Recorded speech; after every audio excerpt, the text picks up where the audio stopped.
In my Season's Greetings video, I was going to talk about the most surprisingly good game of the year, and decided that I had probably too much to say about it to fit in that one video, so I figured I'd make a separate video and kind of rant about that one separately. The most surprisingly good game I've played this year is called Siren Blood Curse, which I believe is a downloadable game in, I think, 12 episodes on the PlayStation Network. I enjoyed it a lot, which is very surprising considering one of my most hated games for the PlayStation 2 is Siren. Siren is a survival horror game that centers around a group of survivors. I think it may be like a dozen survivors that live in a Japanese village called Hanuda. And what happens is, all of a sudden, there's these people who stumble upon a religious ritual when they're interrupted by a constant oppressive rain of blood, and suddenly there is what sounds like an air raid siren that kind of psychically cripples them, but also gives them the ability to see into the minds of other people and the strange living dead that are suddenly stalking them. So the story is about them trying to find either a way out of town or to get to the bottom of the mystery behind Hanuda Village, that kind of thing. So the narrative jumps around very frequently between all the different characters, and so it's got some good elements, but a lot of bad elements. First, the good elements of the original Siren. I actually found the game to be very scary, in the sense that the look and feel of the game is very grimy, very gritty.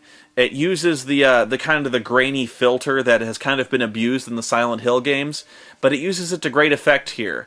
In fact, the darkness and the oppressive nature of it, the strange Japanese traditional music, it all plays up into a very unique and a very frightening atmosphere, because there's really not any other game like that except maybe Fatal Frame or Clock Tower or something like that.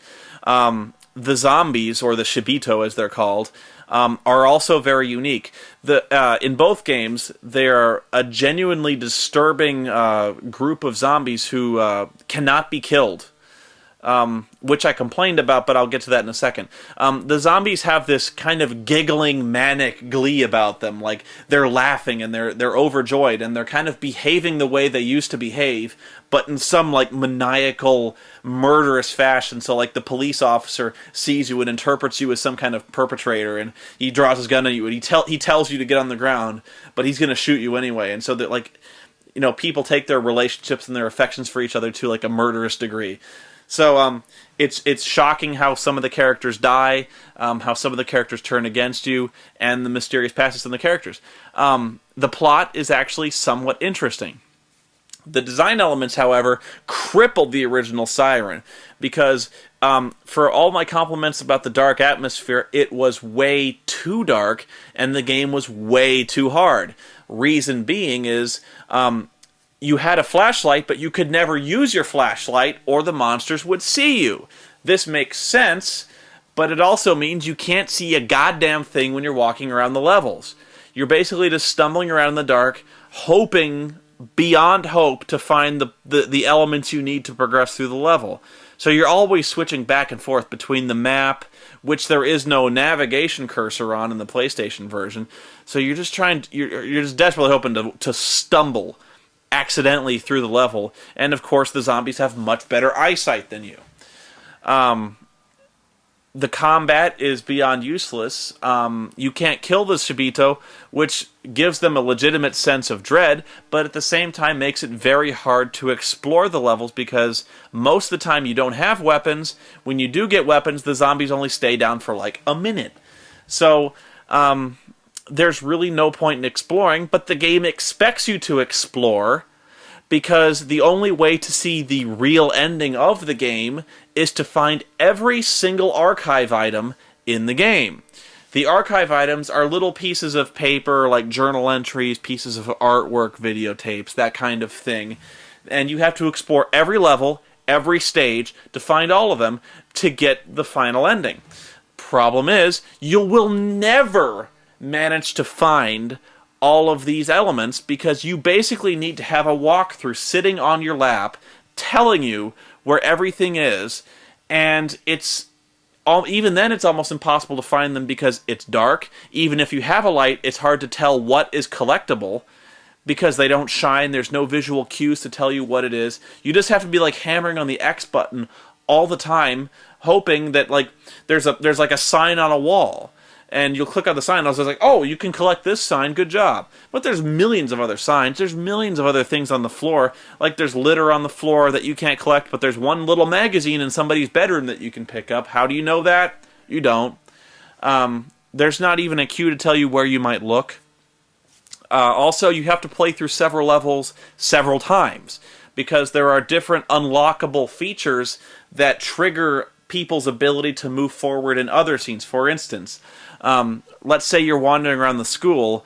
For no reason, you have to unlock a side door so that later on in the game, some other character can walk through that door. Why would your character ever to decide to unlock that door? Your character has no reason to do so, except that for some reason, some character later on might do so. But like, there's no logical reason why you would do this. To move on through the game, you're even doing stuff you don't know what effect it will have later on, like freezing a towel. Why do you have to freeze a towel? I don't know. Like there's little markers all over the place. You have to push over the markers and a little button falls down. To this day, I have no idea what those little buttons do when you push them down. But apparently it unlocks some feature later on in the game. So also you have to play through several levels several times as the same character, but you have to do different things. As in, sometimes you actually have to do diametrically opposed things in the same level. So it's like the character at the same time is doing two different things, moving on to do different places, and it makes the narrative a real mess. The game is also basically impossible, because there are several levels that require you to sneak through the stage unseen, which is just it's downright sadistic the way this game expects you to do it without a walkthrough. I maintain to this day that the game is impossible to do without a walkthrough. It's one of the most unsatisfying, most frustratingly difficult experiences. But Siren Blood Curse, I'll get back to that. Siren Blood Curse basically takes everything I complained about in the original game and fixes it. For instance, the levels are much blissfully shorter. There are no optional secondary objectives that you have to complete on a second playthrough. So you only play through an episode once, you complete it, you move on. You don't need to experiment with side objectives. Well, you kind of do, but in a minute. When it comes to collecting archive items is a lot less frustrating than it used to be. It still kind of relies on your willingness to kind of crawl all over the level, to just kind of click on the X button on everything.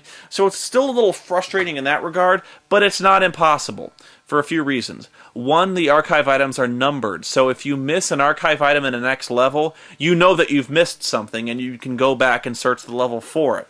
Two, the levels are much more straightforward in the sense that you can't explore too far, so you're not going to get into too much trouble if you try to explore and find these items. So it's much easier to fill in the gaps. But the reason it's much easier to fill in the gaps is because when you find an archive item, it saves it. In the original Siren, what you had to do was you had to find the archive item, and then you had to complete the level. You had to survive all the way through to get that archive item saved. If you died during that level, your item was lost, you had to go back and find it again. And oftentimes those items are very, very hard to find, and you have to crawl your way through an army of Shibito to get there.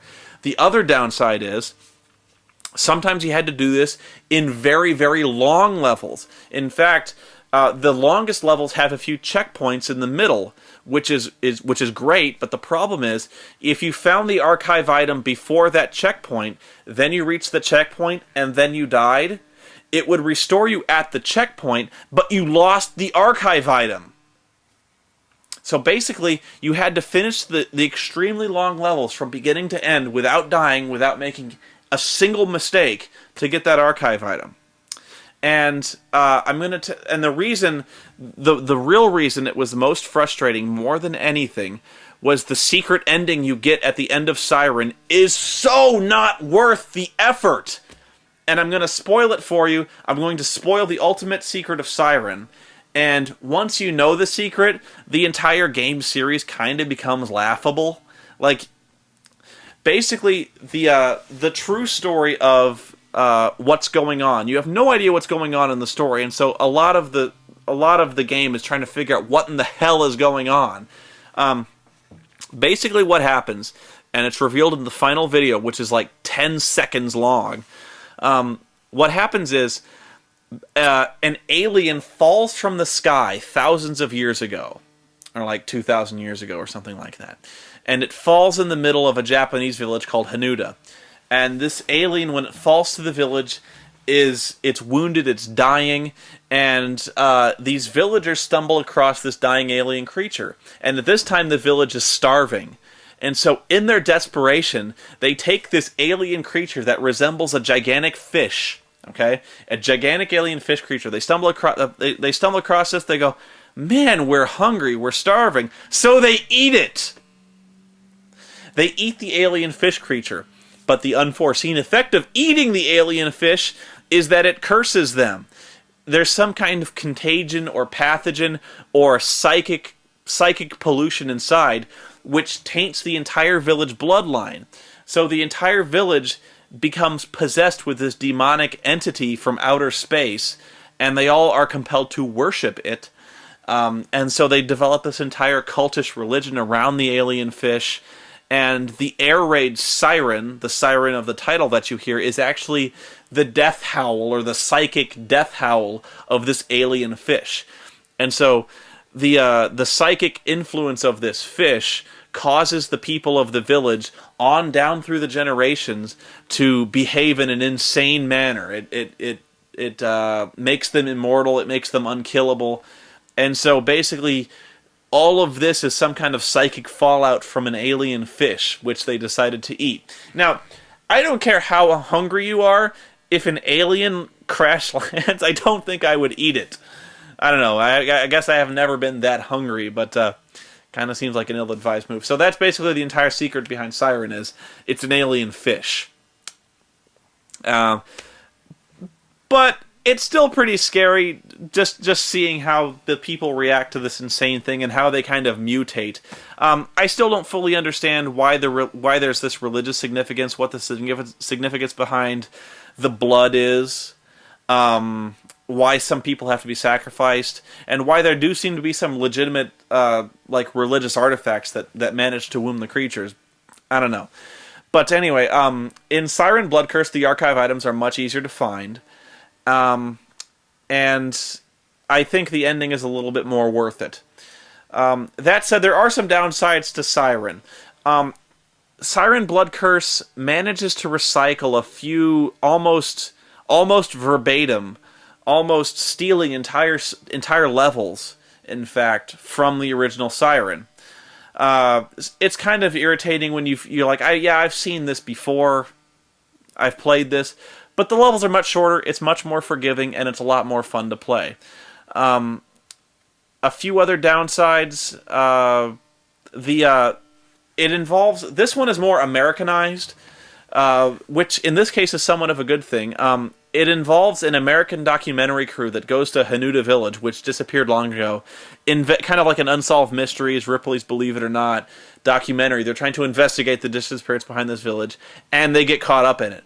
So in that regard, it's kind of cool. The downside is, the American actors are forced to read a very poorly translated script from Japanese. So when you look at the archive items, you'll see some news footage from the original show that's done by live actors. But it's kind of poorly translated, so the dialogue is very stilted, very unnatural, very unflowing, with a lot of very strange pauses in the middle. The localization was not great. So, in that regard, you're not gonna get any real howlers like you would in like the original Resident Evil. There's no Master of Unlocking. There's no Jill Sandwich. but it's just not great. It's not good translation, and I think it could have benefited from some editor kind of going through and cleaning up the dialogue a little bit. Sneaking around with a flashlight is also a little bit more forgiving. The monsters are a little more stupid, but in that regard it's actually a lot better because you don't have to be razor-sharp precision. There's not a lot of trial and error to get through these levels. It's much more intuitive, and it's much more forgiving. And in this regard, I think Siren is much easier in that regard. Also, the music is very good. I like the music a lot. I thought it was actually a lot better than the original Siren. And also, it's a lot more episodic, in the sense that it kind of plays out a lot more like a movie. The narration doesn't jump around erratically and spasmodically like it did in the original. It's much more free-flowing, it's much more dramatically fitting. It feels like it's kind of playing through a movie much more than it did in the original Siren. Siren, the original version, was very disjointed. It was all over the place. You had to unlock certain keys to go on to other levels. You had to do this before you could do that. You didn't know why you were doing anything. You would just start a level and it'd be like, reach this road, or reach this building, or sneak through this without getting seen. And your question is, why? Why do I have to do that? And the game really doesn't have any good answers. It just kind of it sort of imposes these restrictions on you for no good reason. Siren Blood Curse gives you much more logical reasons to be progressing through the game. You know why you're doing something. You know why you're going to a certain place. You know why you have to get to the reception area in the hospital. It makes a lot more sense in that, and in that sense, it's a much better game. So I would recommend Siren Blood Curse much more highly over the original Siren. Not a good game, the original, and I would stay far away from it as possible. I don't care what anyone says. The plot elements were interesting, but the game design was cripplingly bad, and it makes the game basically unplayable. If you want to know more about Siren, watch the cinematics on YouTube or something. You'll get a lot more enjoyment out of it, not having to play it, not having to be perfect to play through the game. The plot is interesting, so watch that instead. Anyway, that was the most surprising game of the year for me. I hope you enjoyed it as well, and I hope you enjoyed listening to me just ramble on about Siren. So once again, Merry Christmas, everybody.